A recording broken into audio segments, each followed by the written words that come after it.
And welcome back to the show for episode 60. 60 weeks of Scream Preach. Not Peach, Preach. James and the Giant preach. Ben and the Giant preach here, live from Los Angeles, California.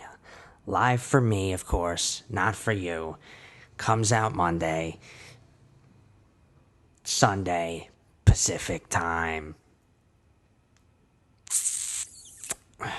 Sometimes I'm flowing. Sometimes I feel good. Sometimes I don't. It's everybody, right? I gotta try to turn on a switch in my head when I do this, but I just can't. Sometimes, just can't do it. And my leg hurts. I have no earthly idea why. Fuck. I can't walk around without feeling that, whatever it is. God damn. Yeah, I felt that all day today. Pulled something there. Cool, so we're off to a terrible start.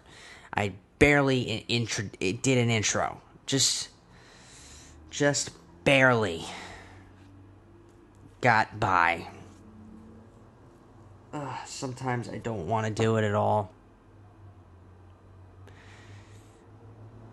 But I don't know. You ever feel like you're doing all this stuff, but it's not, what is it for? I don't know, man. Wow, I did not mean to get fucking real here on you. It's just, look, keep doing it. You know, you keep telling yourself to do it for you, if you're enjoying it. Sometimes the mundane shit just fucking, drowns you, and you're like, something's gotta give. I fucking felt like that all week this week, man. I don't know why. I don't know. The trials of being human just comes and goes. No feeling is permanent, right? Isn't that what they say? Who the fuck are they anyway? They keep saying it and we keep listening. Oh, here. You know what's funny? I can't with this mask shit, man. I don't know what to do with this mask shit. Then I get a notification saying I gotta keep doing the mask. I get it, customer service, whatever. I feel like I got a couple of dislikes on deliveries from the mask thing.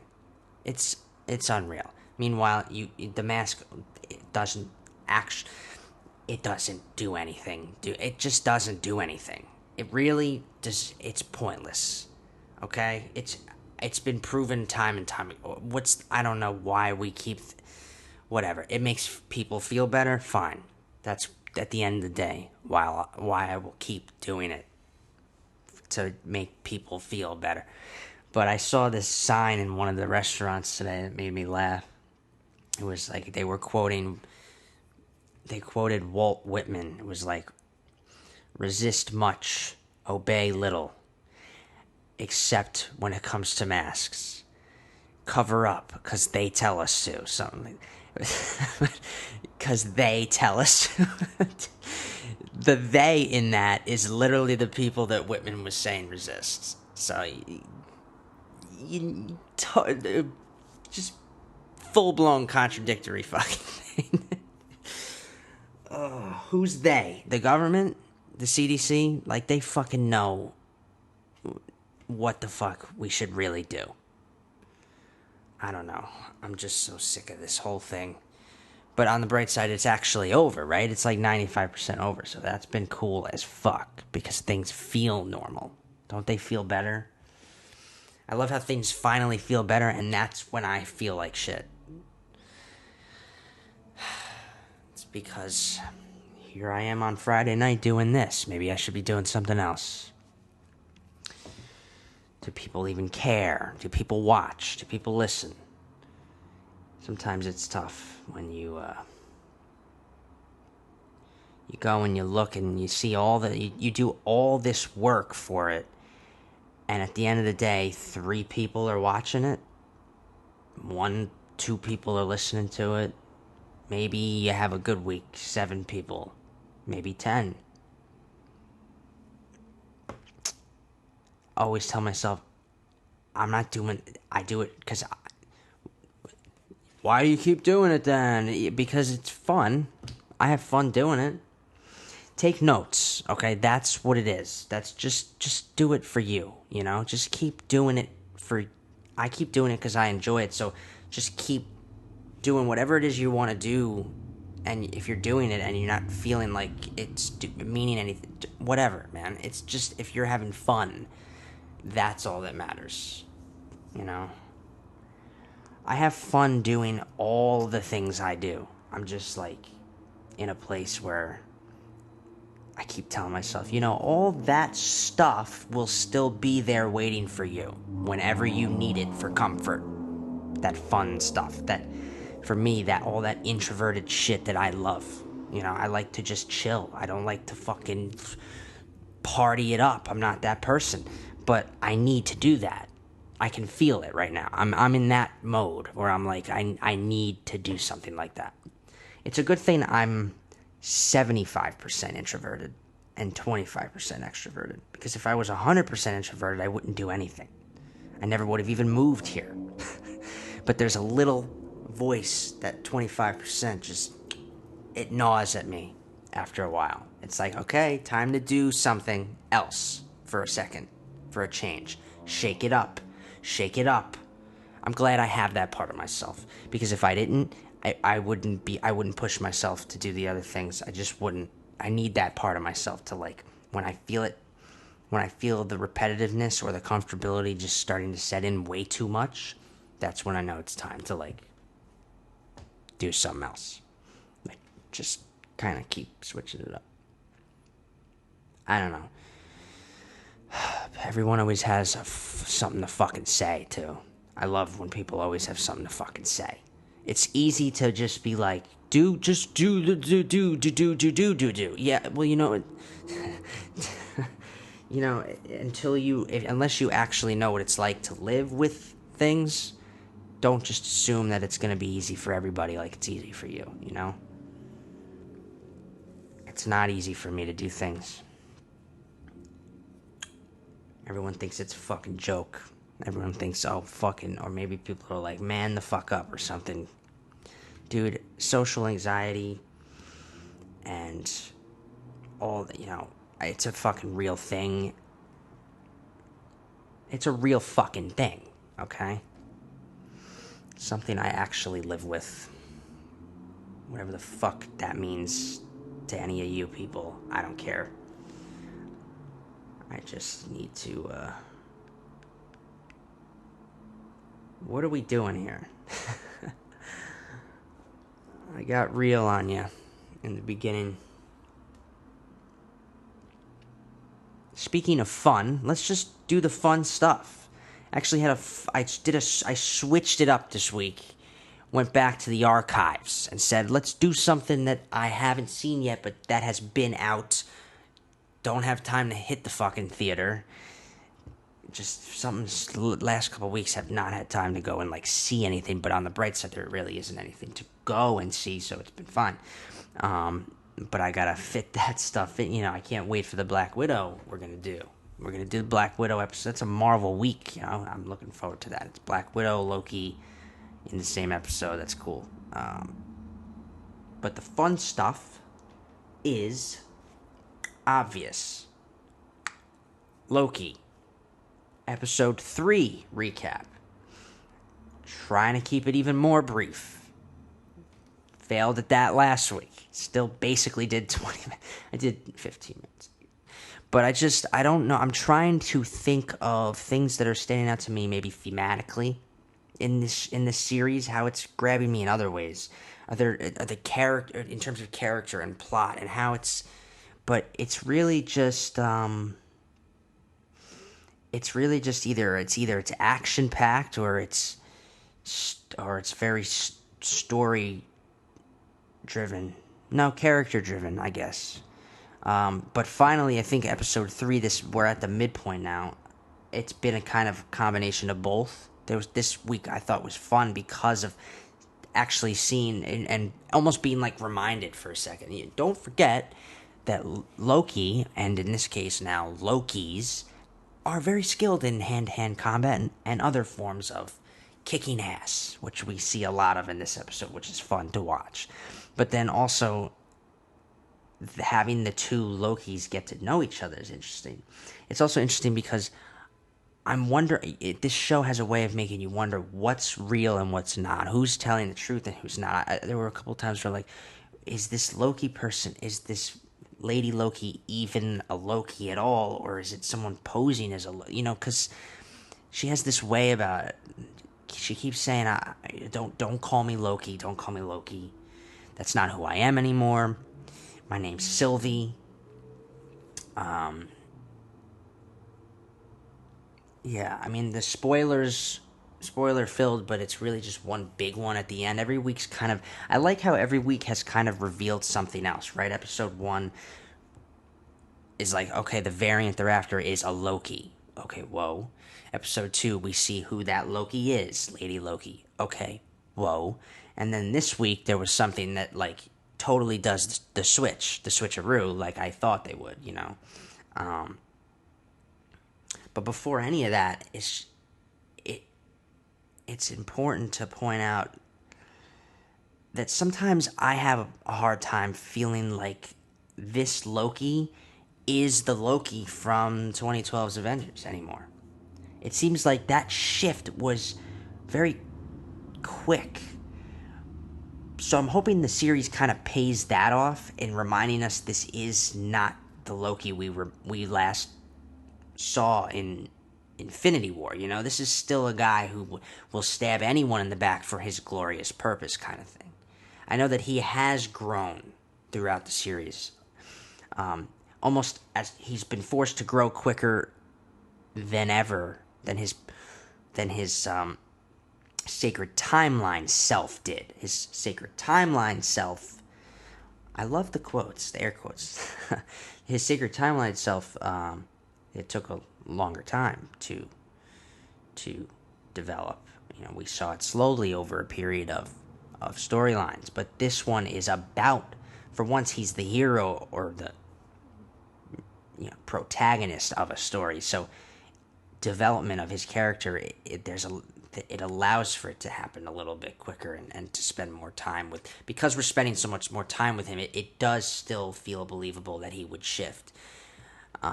Because I think deep down Loki was always the person we saw him as in Infinity War.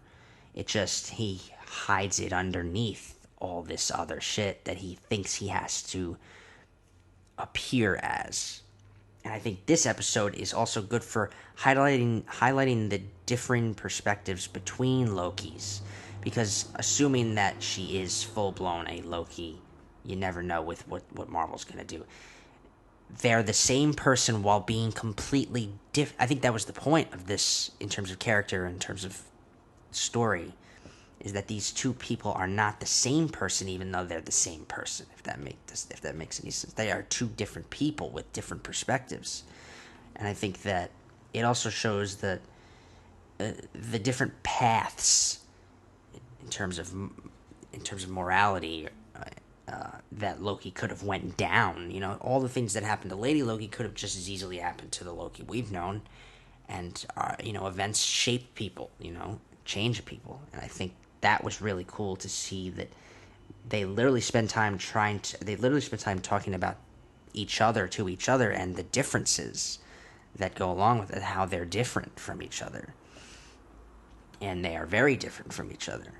But I think personality-wise, it's been fun because they're almost like a brother and sister thing. Because personality-wise, they have a lot in common because they're technically the same person in that regard, right? And so the episode was actually really, really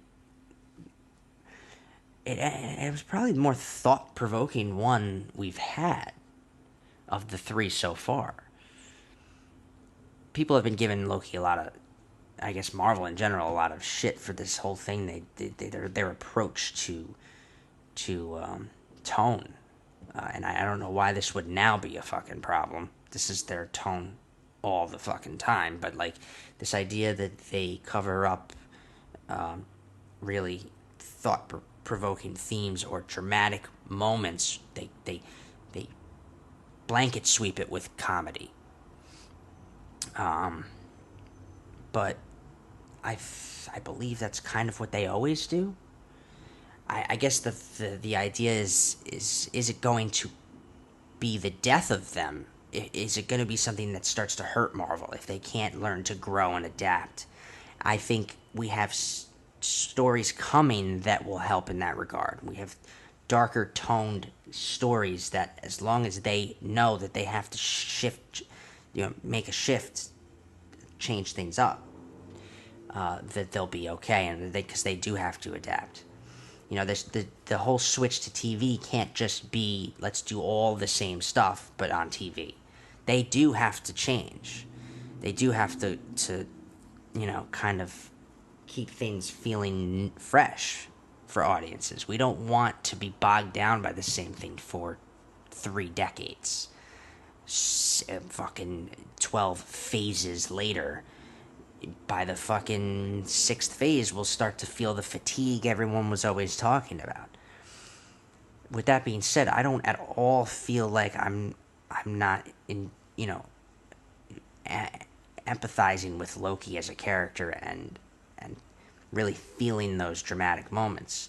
It's just that Loki seems to have taken quite a comedic turn in this series. Everything is funny.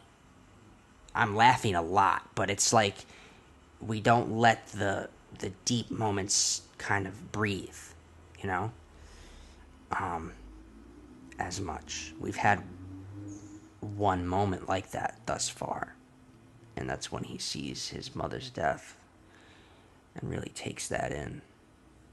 But I think it's still I'm still really psyched to see where we go from here, and then they actually nodded to Loki's sexuality in this episode very quickly. That you might have it was like, blink and you'll miss it kind of thing, but I guess he's canonically, is that the word? Is that how you say the word? Bisexual. Because he mentions it like quick, like how he's had both prince and princesses at his, to please him, or have pleased him in the past. It was quick, but it's just like it doesn't it's kind of fitting of his character. Like if you would have told me that 6 years ago in another movie or what, I could see that. Is it as big a fucking thing as like the fucking? Does it have to be this thing? Like it's. I think that people's race, sexuality, all these things, they should feel natural, like how it was natural in this episode.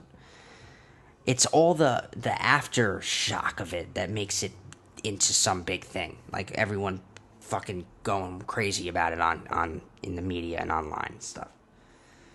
Yeah, he's bisexual. That's cool.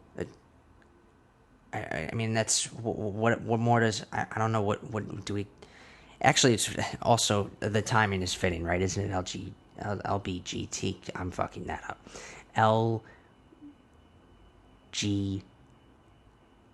LGBTQ Pride Month, right? I'm probably close on that. Don't think that I don't care about that community either. I 100% do. 100% love all of you, okay, in that community. So sorry for fucking it up. If I did. And so there was that. That was just something that was brought up, so I thought I have to bring it up here. And then so it was the pacing of it I really liked. We had these character moments breaking up the action really kind of very smoothly. So we got a mix of both, and it was just a fun episode all the way to the end. The end did feel abrupt. It felt very abrupt the way this episode ended. But they didn't end without, of course, throwing us something to cling to. They threw us something. So the twist this week was that we get this opening scene where Lady Loki, or Sylvie, I guess we can start calling her by how she wants to be called. That's her name. Sylvie is trying to gain information from one of the TVA agents, and we see how she does it. And then she reveals that she had to really try hard with that person in order to do it, including going back into one of her memories from the past, from her past, from 100 years, too, by the way. I don't know how that's... time works differently in the TVA, because when we see this moment, this memory of hers, of the agents, it doesn't seem like 100 years ago. It's fucking... seems pretty modern day. But it means that in the TVA, 100 years could pass in there, but in real time, it's like what? I don't know. A couple of years? That's interesting, because there's been a theory circulating that the TVA actually exists inside the quantum realm. From Ant-Man and the Wasp, from Ant-Man from the Endgame, how they use time travel in Endgame. The quantum realm, we already know time works differently in there. Scott Lang Ant-Man was stuck in the quantum realm for 5 years on our time, regular time, but it was only 5 hours for him. So there's a possible answer to how the TVA's time works. Maybe it does. Maybe it's a space inside the quantum realm. We'll find out, I'm sure, in due time.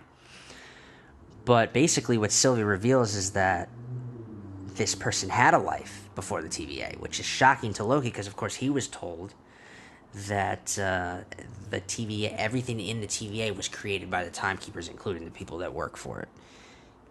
It's not true. At least according to Sylvie, it's not true. No, of course not. They're variants just like us. That means there have been multiple variants throughout history that the Timekeepers have decided to keep around. Fuck with their memories, I guess, and then use them as agents and give them purpose and motivation in the TVA to work for the TVA. In basic terms, it's like they're slaves to the TVA. Because they have no idea, as it shocks Loki to learn, they have no idea that this is happening to them.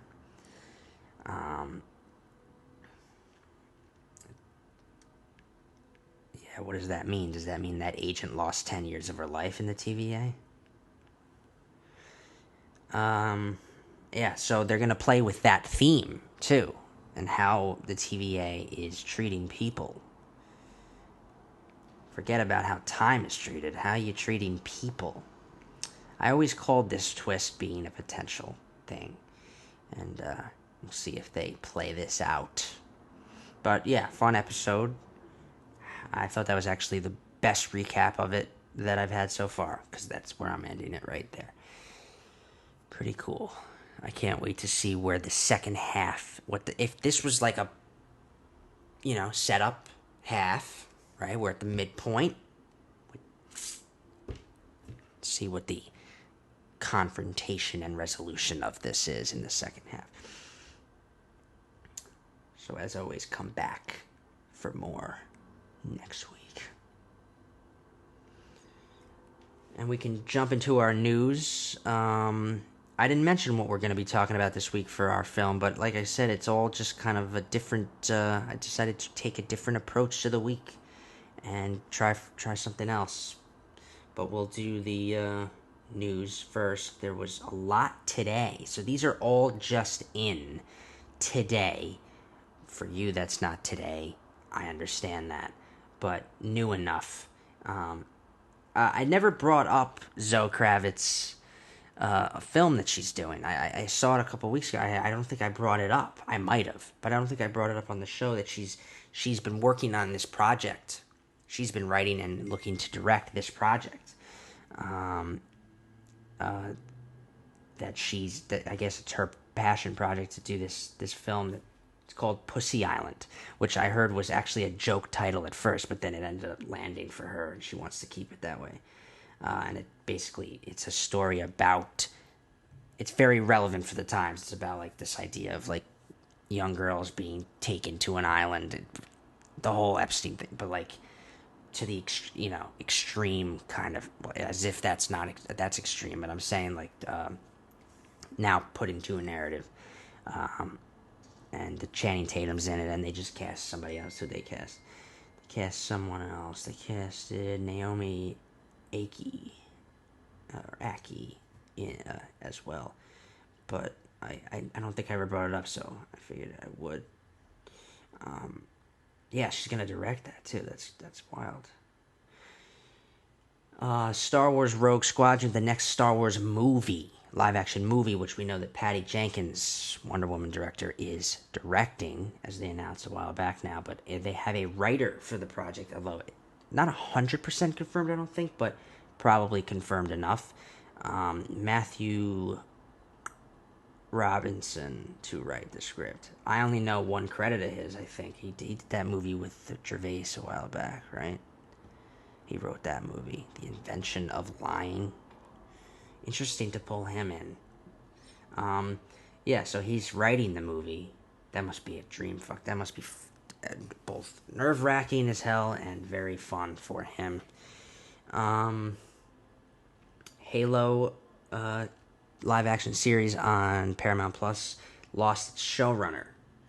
So Kyle Killen has left the series, and his next in line there, Stephen Kane, is going to take over for season 1, but he will leave before season 2. I guess that confirms on a potential season 2.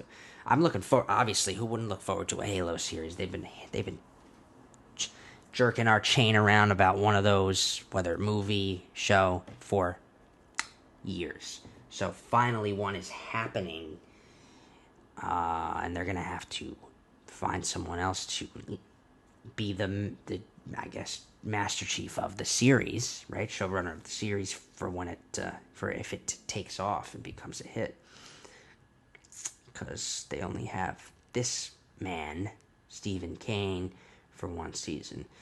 And then Dune and a couple other Warner's movies had one more shift here. So Dune was pushed back 3 weeks to late October. The Sopranos prequel, Many Saints of Newark, was moved back a week. And they moved up Clint Eastwood's next film, Cry Macho, which I'm looking forward to. They moved it up a week. So yeah, there's that. So if you had them marked on your calendar, remark them. And then there was a new Shang-Chi trailer that dropped. I didn't post it. I didn't watch it, because if you followed the show, you know at this point how I feel about trailers.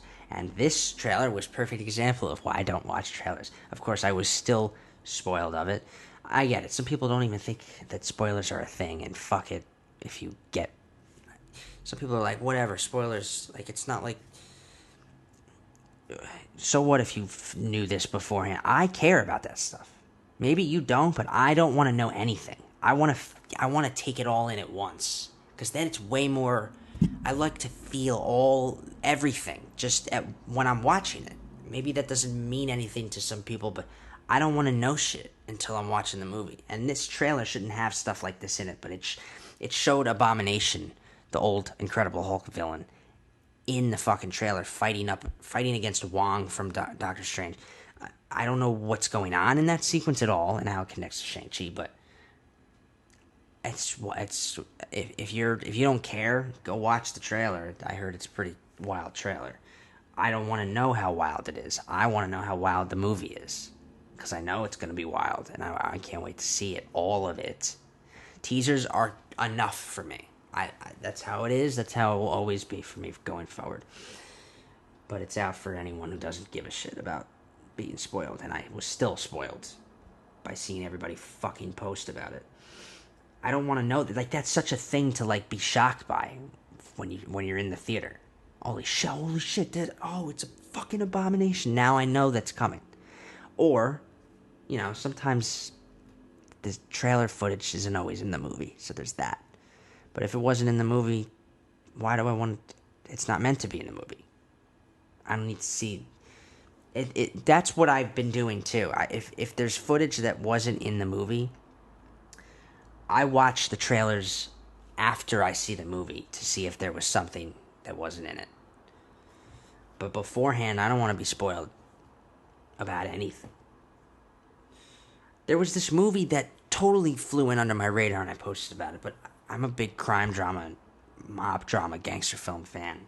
But this Lansky movie with Harvey Keitel playing Meyer Lansky and Sam Worthington playing a journalist who interviews him has me totally intrigued. There's a clip for it you can watch. There's a trailer for it. And the film is out today. Not today for you, I know. And I'm going to definitely go check this out. And maybe I'll talk about it. Be the topic of one of the upcoming episodes. So. Yeah. Yeah. What a fucking week, dude. I'm just like, fuck. Jerry Seinfeld to star in Netflix. I hate this thing. Always fuck. Netflix comedy about Pop-Tarts called Unfrosted. What is this? His next B movie? What are we doing, Jerry? What is this? How is that even a thing? How can there be a movie about Pop-Tarts? Then again, how can there be a movie about fucking grocery food like Sausage Party? They'll make a movie about anything these days, man. No idea what the fuck that is. I posted about this. Harrison Ford injured his shoulder on the set of Indiana Jones 5. And he's always getting injured, it seems, these days. On his Star Wars, he was injured, right? This doesn't impede on the timing of the production at all. I'm sure it's all good. But he's still out there kicking butt, doing these stunts and fighting and shit. And then he's getting hurt because he's an older man.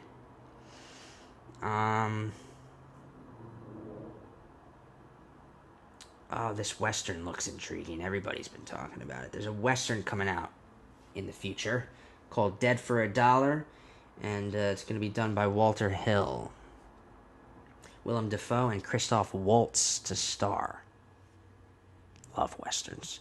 Westerns and gangsters fall in the same category for me.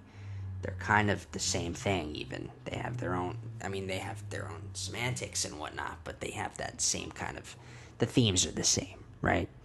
I love Westerns, and I love gangster films. And I'm looking forward to any that look really, really intriguing. So this is intriguing to me. Shazam 2 set photo revealed the new costumes, the new suits of our heroes. And it improved, quite an improvement, by the way. Very cool looking new upgrades they got. If you even remember what the last ones looked like, but if you do a side by side, you can see definitely way cooler looking. Just more defined, more detailed and everything. More modern even. They even look more modern, I guess would be the word. More contemporary, because those old ones, the first movie, they kind of were a little cartoonish. Bryan Cranston and Annette Bening to star in Paramount Plus comedy Jerry and Marge Go Large. Not really sure 100% what that is about, but I think it's based on a true story. And that's just two great actors that together I'm curious about their chemistry. Paramount Plus is trying to make a push now as a streaming service. They got a whole drop of movies, and they're shooting for original content, and we'll see how it develops over the next year or so and see what it's like. I'm curious. I mean, they got the Halo series, they got anything they already had, Yellowstone and whatnot, but all the original stuff that they're trying to... I think I think they're planning on doing some original movies too. Right on this. I don't know, but it should be interesting. More Marvel prequels could happen, says Marvel chief Feige. Black Widow's the first ever prequel that we've had. So it'll be curious to see what other ones could happen. I love how I can't wait for Black Widow because it's like it'll be about a story. It'll be a moment in her story that we have not yet seen. Something that has already happened, but we are just now seeing. But at the same time, it will have some kind of thematic connection to things that are going to happen going forward, including characters we'll meet that will have an impact on things. Stuff like that. I think that's great. I think it's a great idea. Always thought it was a great idea. Can't wait to fucking see it. It's been a long time coming. A whole year and 2 months later. Finally gonna see this fucking thing in 2 weeks. And that's the news. So we will move on to Bad Trip. Our film this week is Bad Trip. I didn't see it when it came out. I knew about it. I knew like how it was made and everything. I knew like how it was like, Eric Andre is someone I always my old college buddies introduced me to him. His show back then, the Eric Andre show, sketch comedy, the whole prank thing, everything. Very funny if you're into that kind of humor. But I think it's great his approach to this. What he wanted to do here. He wanted to take the idea that Jackass is kind of in a way, but add a narrative spin to it. So he even teamed up with Jeff Tremaine from Jackass to work to make this movie. And Nathan Fillion, and they all worked on this movie. Produced it and made this movie. But they like the putting together of it's really cool. And then the end credits and the bloopers alone show what kind of, process this was to make something like this. And it makes me fucking... there were a couple of them that really just were too much, man. They were very funny. But story-wise, it's not like there's nothing there. It's just you're trying to add a little kick to it, trying to spice it up a little bit and do it in a kind of different way than we've seen, in a more unique way. But it actually did make it feel, like there was like a more natural flow of the pranks, because every new situation was a potential arena for pranks to play out, right? And I loved the way that they merged every sequence and every scene, the way that they merged narrative and reality was really something. Like even just the editing of the film was really something, because there were a lot of these staged moments cut together with the real moments, whether that's close-ups or actual dialogue moments between two actors, and then cutting that in with the real reactions of people, which is very, very funny. And I was waiting for the bloopers at the end, because you could watch the movie and it's I think it's almost meant to feel on the border of both approaches, of both genres, I guess. It's supposed to feel on the fence, because sometimes you're not sure if all of something is staged or if all of something is a reaction. And so if we didn't get the end and to see the process of it a little bit, behind the scenes stuff that they show us, we wouldn't know for sure sometimes. Most people would immediately skeptically just dismiss it as all this shit's fake. But no, it's not, and that's why some of those actual real reactions really make the moments funnier. My favorite moments, of course, being the ice cream shop with the blender, because it comes out of nowhere. The whole gorilla sequence is fucking ridiculous. And then what would be a third of my top three moments from this that I really enjoyed? I guess either the bar scene, the bar sequence, or the musical I didn't really care for. The whole there were a couple of bar sequences, but the whole one where and Tiffany Haddish, my God, she really really was convincing, and she was fantastic. She had every real reaction. She was playing off people perfectly. She had everyone going. But that whole sequence where she's asking people, "Have you seen these?" And she's going through the bar, and they're there, and they're like that whole thing. Yeah, that was probably, yeah, that was up there, that sequence. But yeah, I like the idea of because what Jackass was always first this first attempt at something like this, a whole feature length project about just pranking and doing ridiculous things and ridiculous stunts or whatever. Jackass is a different model, but this is it. I mean, Eric Andre and the Eric Andre show in a feature format. I mean, he decided to take a feature approach to what he would do on the show with pranks, but he knew that he couldn't just do a full movie where he's just pranking people. No, so he added the narrative aspect to it, something that's never been done before, merging those two things. And well, except maybe with, I guess, Bad Grandpa did that, didn't it? Yes, the Jackass guys kind of always were the guys. But this is taking Eric Andre's, style and humor that you would know if you watch the show. It's totally his movie, and it feels like an Eric Andre production.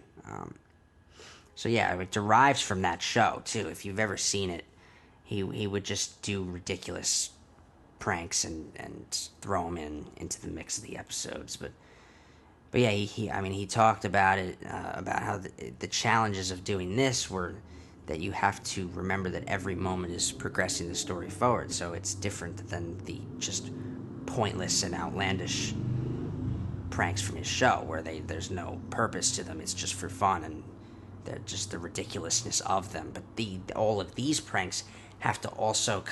He's trying to keep he's staying in character in every moment, and he's progressing the story forward in every moment.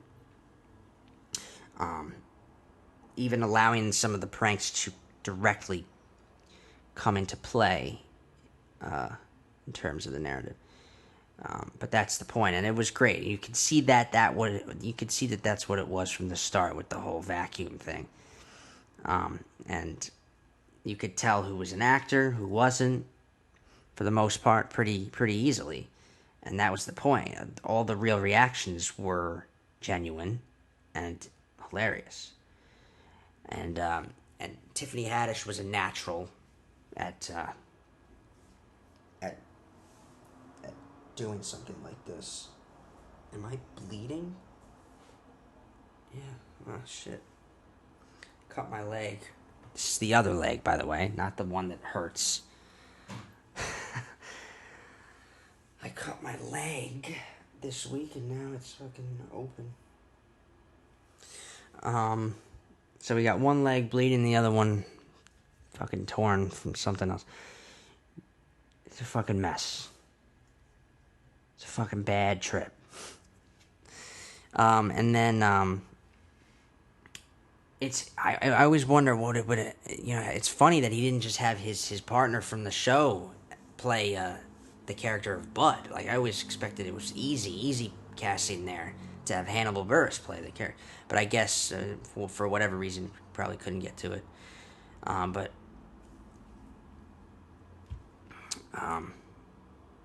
Hartery, shit, forgetting his name now. The actor who plays Bud. He did a good job going along with everything. In an interview, I think they said that he didn't actually do as well with the naturalistic nature, of this, the cinema verite aspect of this. He couldn't handle some things. It's when the whole pulling of the knife, when the guy pulled the knife on them, that was real. That shit actually happened. I mean, they didn't show it in the bloopers, but they went to that guy afterwards, and he was like, "Holy shit, man, you had me, dude. I had no," and he was like, "You're just lucky I didn't bring my gun to work that day." Like, that was fucking actually happened, dude. And it scared the actor. I'm forgetting his name, who played Bud, to the point where he didn't want to keep going, and they had to convince him to keep going. That was the toughest moment. That was the closest call they had while pranking people throughout. But I also I have you could see that there were nods to comedy in general, comedic moments in general. The whole feel of it, the whole story, this idea of traveling across country to chase a girl that he thinks it's very Dumb and Dumber. It's totally based on that format, and I think he knew that right off the bat. He's like, "Wow, this feels like Dumb and Dumber. Maybe it should." But he recognizes that, so he says, "Okay, I'm going to give a nod to Dumb and Dumber then, if it's going to be Dumb and Dumber-ish." And so that whole dream sequence is literally a nod to the Dumb and Dumber dream sequence. Even the way it plays out and all the stuff that happens in it is a direct nod, except that he has Maria take care of the creepy misogynistic guy who comes up to her and hits on her in public. He has her take care of that himself, whereas in Dumb and Dumber, Jim Carrey's the hero who has to save the girl. So there's a PC. There's a very they did a woke. There's a woke moment in there to keep up with the times. But I like that whole sequence was funny. There was a whole nod to, it was very Dumb and Dumber. Yeah, there was a lot of fun. I fucking laughed, man. It was funny. But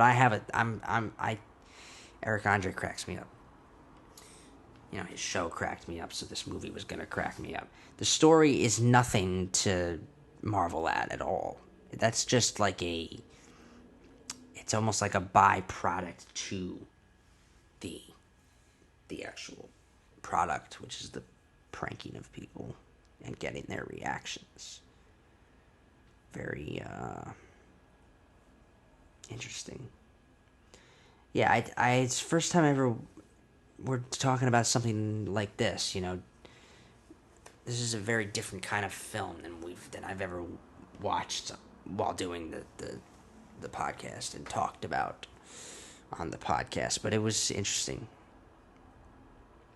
Yeah, you either like that kind of humor or you don't. You're either gonna run with it or you're gonna dismiss it, and that all depends on your taste and what you like. So as always, I'll rate it, but my rating's what's the point? It's all subjective. So my rating is not going to be yours. But in terms of what the film is and what it's trying to be and what it accomplishes, following through with what it's promising us it'll be, I'll give it a solid 7.5, I guess, or 7.8. 7.8, right? Like, pretty good.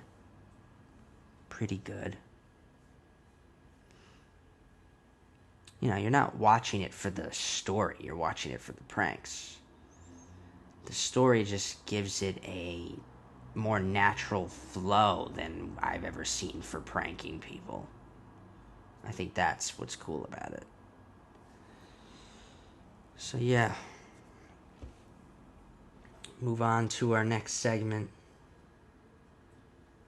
which of course is a fun fact behind the scenes. Behind the camera, as I call it on Instagram. Behind the camera, the next episode of Behind the Camera for Season 2 of Screen Preach is about Jackass, right? The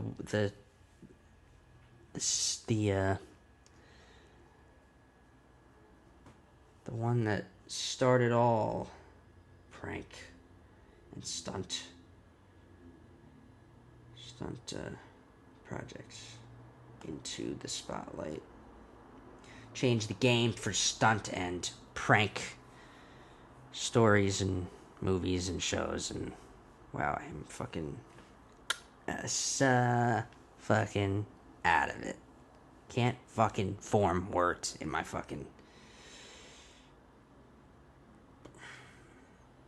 One of the more culturally impactful cinematic events was, of course, Jackass.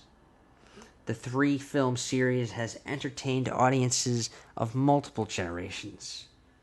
But not everyone recalls that they were actually a TV series first on MTV before the first movie event was even made. Did you know that Brad Pitt was actually in the last 2 episodes of the show? Pitt and Knoxville hit it off at a party, and Pitt asked to do something with them. So Pitt and the Jackass crew dressed up in monkey suits and engaged in nighttime shenanigans, such as skateboarding and knocking each other around. Part of the pranks involved the Jackasses pulling up in a van outside a movie theater and kidnapping Pitt, which was convincing and shocking enough for onlookers who have genuine reactions. Some other facts include Steve-O being banned from SeaWorld, a man named Jackass suing MTV, and the origins of Jackass actually deriving from a controversial skateboarding magazine that Knoxville and the gang contributed videos and articles to. Did not know that. My favorite facts include recognizing the artistry of it, and not just the unique artistry of it, but the artists involved in it. And I always believe that Jackass falls in this category. In fact, Jackass co-creator Spike Jonze is someone who has gone on to become an influential filmmaker. He won an Oscar for his masterful 2013 film Her, starring Joaquin Phoenix and Scarlett Johansson, which he wrote and directed. Jackass will forever be a go-to watch when you want to laugh or just want to shake things up a bit. Okay, this is called the golf course air horn. When people tee off, when they're coming down with their swing, we're going to blow these air horns.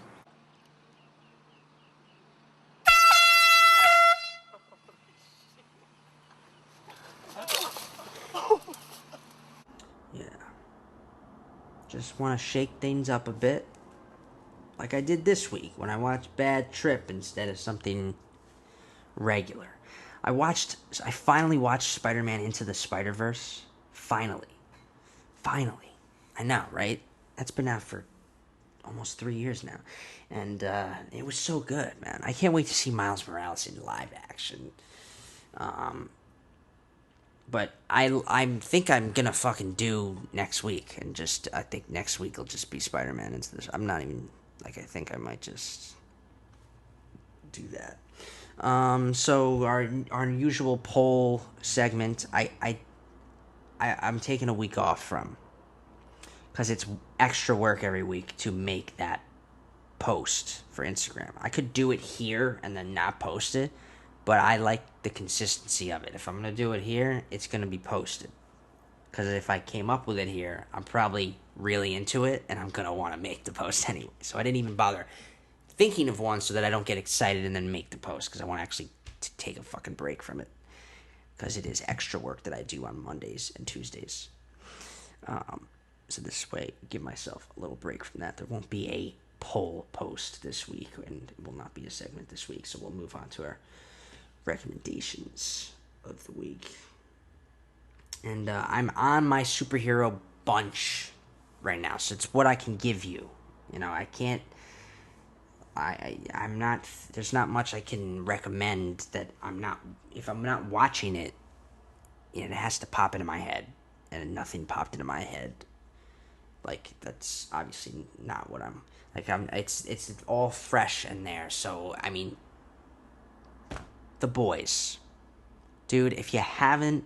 Watch The Boys. you gotta fucking watch The Boys. It's not. It's totally like what we want to see things like this. Any new approach to things we've already seen is gonna be fun and great, right? Well, if it's done well, it's gonna be great. But it's gonna be intriguing if it's some new approach to it. And this is totally that. You know, you're like, oh, it's another superhero show, and it's not Marvel and DC. Why do I care?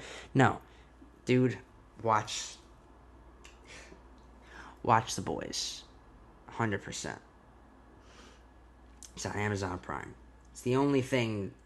It's the best thing I'm watching other than Invincible. Those are the two best things I'm watching. It's so fucking good, man. And you got to be into that genre, but it's fucking good. It's very relevant too. It manages to be very relevant for things that go on in our society. You know, if you consider superheroes and what they would actually be like if they were around. It's so interesting and a great concept. It's Seth and Evan again, man. Seth and Evan keep on producing content that's fucking awesome. Of course, I'm talking about Seth Rogen and Evan Goldberg. You should fucking know that. If I say Seth and Evan, you should know what I mean. Didn't have a movie. I didn't. I'll throw one in though. Like we'll keep it themed with what the week was, right? There was another thing that I used to watch back in the day. Maybe you remember Nitro Circus, but there was the Nitro Circus movie. That was also a show too, right? I think it was MTV, but they used to collaborate with Jackass sometimes. Like they were purely stunts, no pranks, just stunts. They were a stunt show. And so that's something I'd recommend watching if you're into that kind of stuff. Don't have anything for you to read, but gaming-wise, it's something that's been out for a little bit, but it's still something people haven't played, and you need to play. If you haven't played Star Wars Jedi Fallen Order yet, you need to play it, because it's, in my opinion, the best Star Wars game we've ever had. I can't wait for the second one that's been rumored to come out. But also, I really just can't wait to see what these other gaming companies who now have the rights to make games for Star Wars, I can't wait to see what they do, like Ubisoft and shit. They're gonna make Star Wars games. And that should be fucking wild. Definitely go play Fallen Order. And that is our episode this week. But real quick on Caught My Attention, the obvious. Chauvin. He got 22 and a half years in prison for his actions in the murder of George Floyd. That was the biggest thing I saw in the regular news. And he should have got the full 30. He should have got the full 30 that they wanted to give him. But it's something, right? But it's I mean, at least it's a legit sentence, man.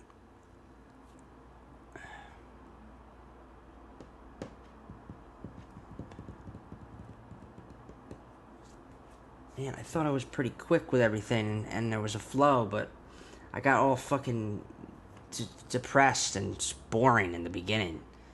Fucking, like you fucking care what I'm going through. What am I doing with that? What the fuck is that, dude? Shout out to the patrons who...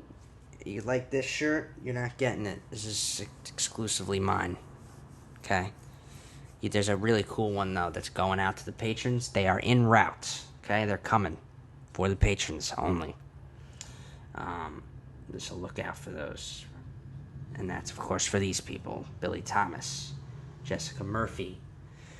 Michael Morgante. Tijan Construction. Doolin Morgante. And Linda Morgante. Family. Thank you, family. And the others. The other couple.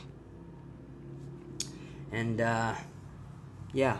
Follow me at DeBenji. If you want to follow me personally. Follow the show at Screen Preach.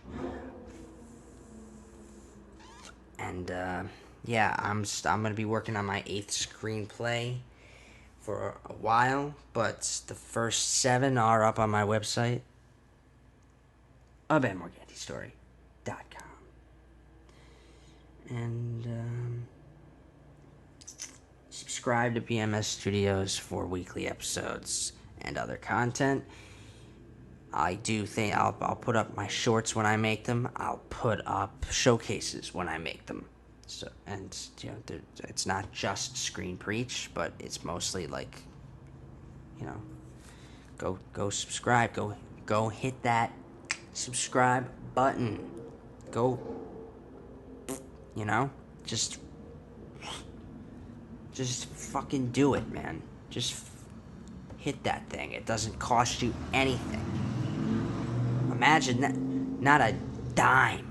You just, and that's it. You're just in the mix, man.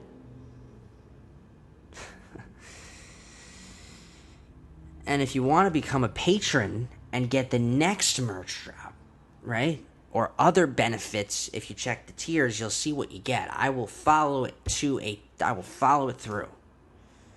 Whatever the tier says. Become a patron at patreon.com/preacher. Yeah, we started off a little rough there, but execute. Yeah, we started out a little rough there, but you know, once we got him into the this is you know, it's just to follow the game plan, and you know, we just had to execute, and it ended up being alright. It was an alright episode, and thank you guys, as always, for watching and listening, and have a cinematic week.